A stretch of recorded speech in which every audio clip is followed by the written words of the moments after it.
Hello everyone, I am Sweety Singh Rajput. Welcome back to my YouTube channel. आज है 18 अगस्त 2023, daily current affair by SSR. So start करते हैं lecture जो है बहुत ज़्यादा इंटरेस्टिंग रहने वाला है, तो प्लीज़ आप वीडियो क्लास तक जरूर बने रहिएगा। अगर आपको वीडियो अच्छी लगती है तो प्लीज़ आप लाइक एंड सब्सक्राइब करना ना भूलें। अगर आप मेरे चैनल पर न्यू है तो प्लीज़ आप मेरे चैनल को सब्सक्राइब कर लीजिए और बेल आइकन पर क्लिक कर दीजिएगा ताकि जो भी वीडियोज़ आए उन सभी की नोटिफिकेशन आप तक पहुँच जाए।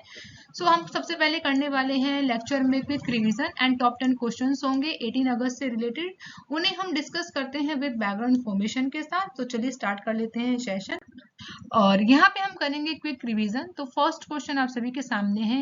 अभी हमने हाल ही में विभाजन विभीषिका स्मृति दिवस के रूप में मनाया है, और ये कब मनाते हैं? तो 14 अगस्त को हम विभाजन विभीषिका स्मृति दिवस मनाते हैं, जिसकी शुरुआत 2021 से की गई थी। नेक्स्ट है, किसने गुजरात में हेल्प कार्यक्रम की शुरुआत की है? तो पुरुषोत्तम रूपाला ने, जो कि गुजरात के किसान मंत्री हैं। उन्होंने ही अभी यहाँ पर गुजरात के गांधीनगर में हेल्प कार्यक्रम की शुरुआत की है। नेक्स्ट है, प्रधानमंत्री मोदी ने कहा संत रविदास मंदिर की नींव रखी है? तो मध्य प्रदेश में अभी नरेंद्र मोदी जी के द्वारा संत रविदास मंदिर की नींव रखी गई है, जो कि मध्य प्रदेश के सागर में ये मंदिर बनाया जाएगा।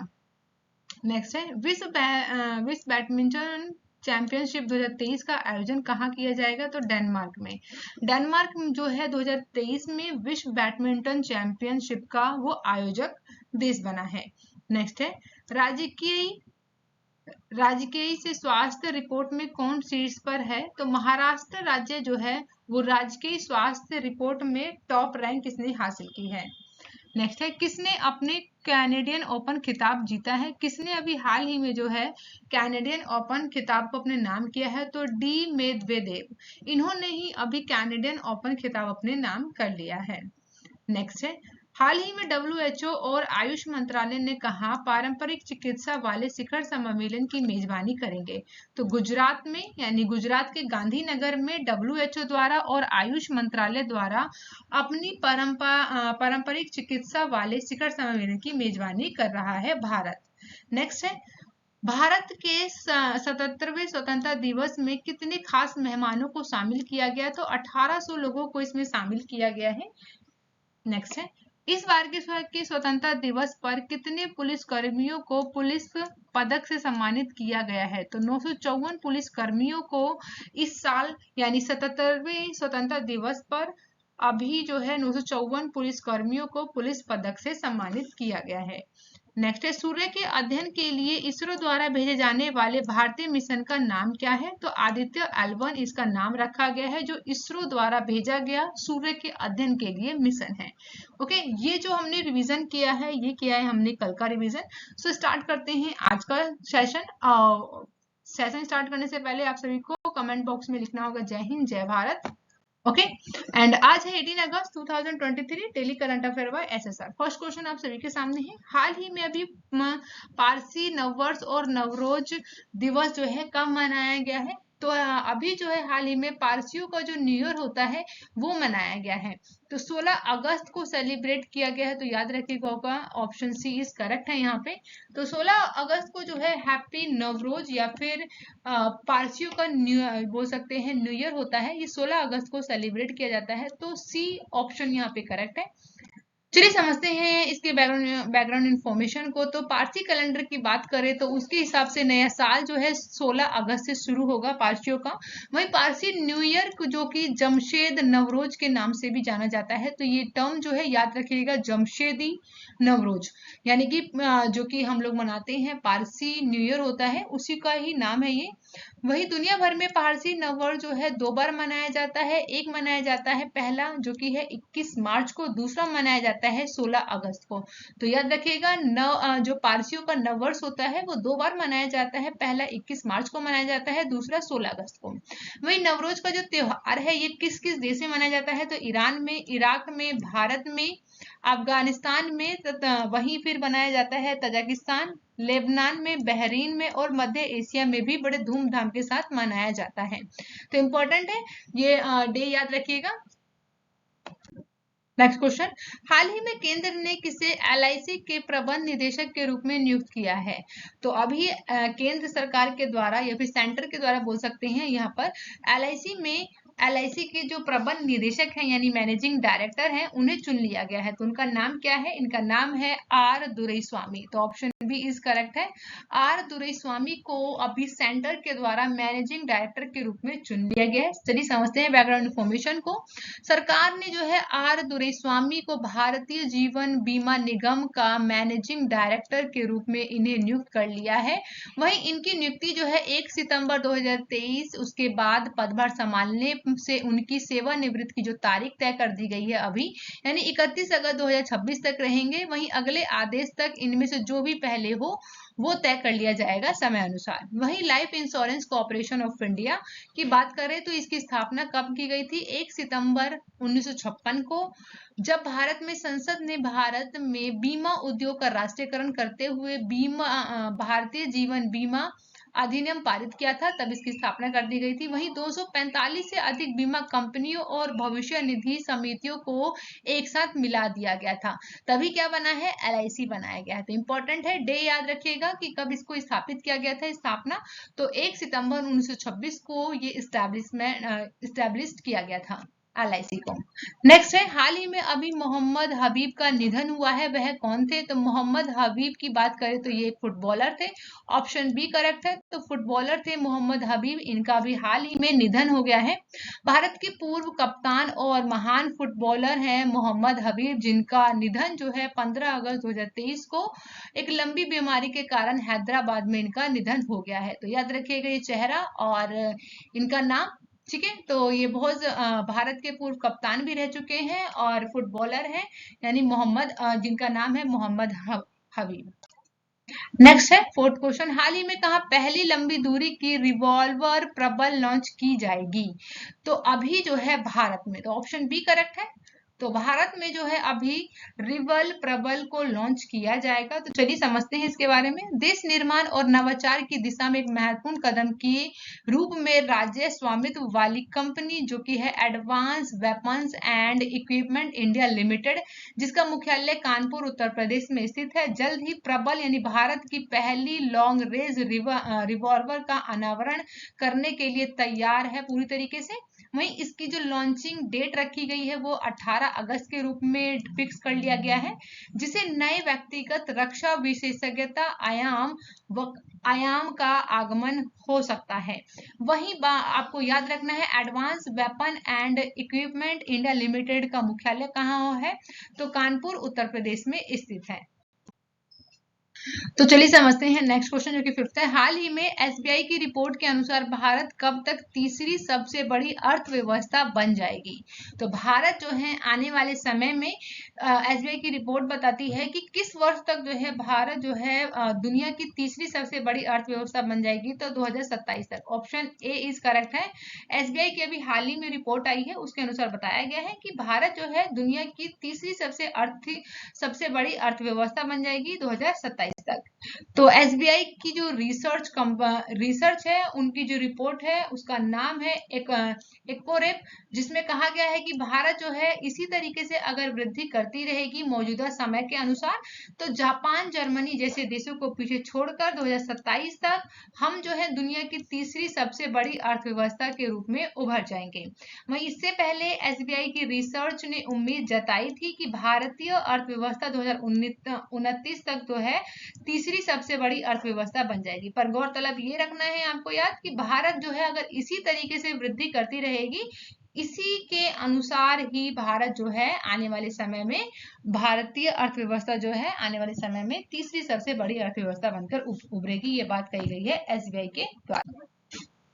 सिक्स क्वेश्चन की बात करेंगे, हाल ही में युवा शिखर सम्मेलन कहाँ आयोजित किया जाएगा? तो अभी हाल ही में वाराणसी में युवा शिखर सम्मेलन को आयोजित किया गया है, यानी ऑप्शन डी करेक्ट है।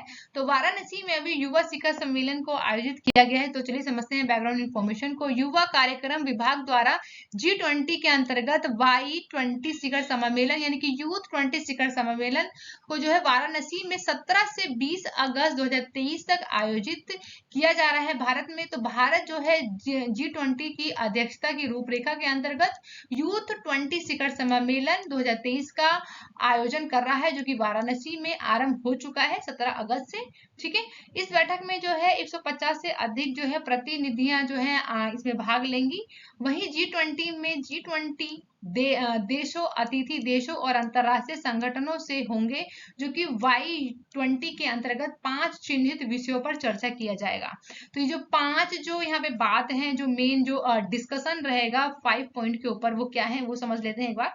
तो पहला है कार्य का भविष्य क्या होगा, जो कि उद्योग है 4.0, नवाचार और 21वीं सदी की कौशल के ऊपर यहाँ पे चर्चा की जाएगी। वहीं दूसरी जो चर्चा रहने वाली महत्वपूर्ण, वो है शांति, निर्माण और सुलह, युद्ध रहित युग की शुरुआत करने की बात की जाएगी, इसके ऊपर भी यहाँ पे चर्चा किया जाएगा। वहीं जलवायु परिवर्तन, जो कि सबसे बड़ा मुद्दा है, और आपदा जोखिम न्यूनीकरण करने की बात की जाएगी, स्थिरता और जीवन का एक तरीका बनाना। तो इन 3 टॉपिक के ऊपर यहाँ पे बात होगी। नेक्स्ट टॉपिक की बात करें, जो कि 4th है, वो है साझा भविष्य, यानी लोकतंत्र और शासन में युवा, यानी कि किसी भी देश में लोकतंत्र हो और वहां का जो शासन है वो जो युवा है वो वहां पे शासन करे, इस तरीके की बातों के ऊपर भी यहाँ पे चर्चा की जाएगी भविष्य के ऊपर। एंड लास्ट है 5th टॉपिक, जो कि यहाँ पे चर्चा के लिए है। नेक्स्ट आता है स्वास्थ्य, यानी भलाई और खेल और युवाओं के लिए एजेंडा। तो यहाँ पे जो पर्टिकुलर जो रखा गया है हेल्थ के ऊपर और स्पोर्ट्स के ऊपर रखा गया है, ताकि युवाओं में जो युवा होते हैं उनके लिए बहुत ज्यादा इंपॉर्टेंट है स्पोर्ट्स एंड हेल्थ। तो इसे इन 5 टॉपिक के ऊपर यहाँ पे बात की जाएगी। तो ये इंपॉर्टेंट था, आपको याद रखना है। नेक्स्ट है 7th क्वेश्चन, हाल ही में सस्ती कीमत पर दवा उपलब्ध कराने के लिए सरकार कितने जन औषधि केंद्र खोलेगी? तो अभी जो है 25,000। तो ऑप्शन ए करेक्ट है, यानी कि सस्ती दामों पर जो दवा उपलब्ध कराई जाती है केंद्र सरकार के द्वारा, तो जन औषधि केंद्र खोलने वाली है 25,000। तो चलिए समझते हैं इसके बारे में। जन औषधि केंद्रों के माध्यम से 10 से 15 रुपए में उपलब्ध कराई जाती हैं दवाएं, जो कि सरकार की योजना है, और ये योजना का नाम है जन औषधि केंद्र, जिसकी संख्या जो है 10,000 से बढ़ाकर अब 25,000 करने की बात की गई है। सभी के लिए सस्ती और जेनेरिक दवाएं उपलब्ध कराई जाएंगी, जन औषधि केंद्र स्थापित किए जाएंगे। तो इंपॉर्टेंट है, यानी 10,000 से बढ़ाकर 25,000 केंद्र कर दिए जाएंगे। नेक्स्ट है 8th क्वेश्चन, हाल ही में किस राज्य के मुख्यमंत्री ने 5 करोड़ पौधे लगाने का अभियान शुरू कर दिया है?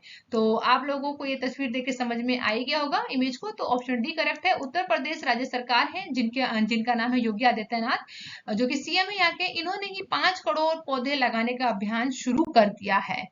तो प्रदेश में जो है वृद्ध, यानी कि बहुत बड़े पैमाने पर पौधारोपण का जो अभियान है वो 5 करोड़ पौधे लगाने का लक्ष्य प्राप्त करना है, इसीलिए जो है इस अभियान की शुरुआत कर दी गई है मुख्यमंत्री योगी आदित्यनाथ के द्वारा। लखनऊ में इन्होंने भी पौधारोपण किया है, जिसमें राज्य में इस वर्ष जो है 35 करोड़ पौधे लगाने का लक्ष्य रखा गया है। सरकार द्वारा शुरू किए गए इस अभियान में लोग जो है बड़ी संख्या से जुड़ भी रहे हैं। ताजा आंकड़ों के अनुसार बात करें तो प्रदेश में अब तक जो है 66 करोड़ यानी कि 66 करोड़ 15 लाख से अधिक पौधे लगाए जा चुके हैं। तो याद रखिएगा, अभी पौधारोपण अभियान जो है 5 करोड़ पौधे लगाने का जो लक्ष्य रखा है, किस राज्य के मुख्यमंत्री द्वारा किया गया है? तो योगी आदित्यनाथ जी के द्वारा किया गया है, यूपी के सीएम है। नेक्स्ट है 9th क्वेश्चन, हाल ही में किस राज्य के मुख्यमंत्री ने अन्नपूर्णा खाद्य पैकेट योजना की शुरुआत की है?